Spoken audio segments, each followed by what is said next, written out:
ஏன்பா டென்ஷனா இருக்கு நீ? பின்ன என்னடா, கல்கத்தாவில கங்கை ஓடுது, ஆக்ராவில யமுனை ஓடுது, ஆந்திராவில கிருஷ்ணா கோதாவரி ஓடுது, கர்நாடகாவில காவேரி ஓடுது, தமிழ்நாட்டுல இருக்க இந்த வைகையும் தாமிரபரணியும். அப்ப அதுல என்ன ஓடுது? லாரி ஓடுது, மண்ணு லாரி ஓடுதுடா. அத உடுப்பா, இப்ப பேசி என்ன பிரயோஜனம்? அது சரி, நேஷனல் அந்தம் பாடுறதுக்கு முன்னாடியே இதுல நேஷனலைஸ் பண்ணிருந்தா இந்த பிரச்சனையா வந்திருக்காதடா. அது கரெக்ட். ஒரு மாதிரியா இருக்கு, நீ வாய வச்சியாடா? நீங்க தமிழா? ஆமாங்க. কমলা হাসান মহানদী সিনেমায় যেমন একটি মেয়েকে উদ্ধার করে মেড্রাস নিয়ে গেছিল সোনাগাছি থেকে. சுத்தமா ஒண்ணும் புரியல, என்னவா? கமலஹாசன் மகாநதியில சோனாகாட்சியில இருந்து ஒரு பொண்ணை காப்பாத்துற மாதிரி என்ன எப்ப காப்பாத்த போறேன்னு கேக்குது. ஓஹோ, இது சோனாகாட்சி பாத்தியா? இங்கே சம்பாதிச்சு செட்டில் ஆயிட்டு இப்ப மெட்ராஸ் போகணுமாமா? கமலஹாசன் இல்ல, சாருகாசம் கூட வரமாட்டான்னு சொல்லி அவன் பாவம் ஏன்பா டென்ஷன் ஆகுற? அவளுக்கு நீ சப்போர்ட் பண்ற, அது உன் பழைய பேச. जब से तुम आए मेरे पीछे पड़ा हुआ है और कोई काम नहीं और कुछ चूसता नहीं है तुमको बात करता तुम.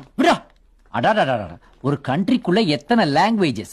This is called unity in diversity.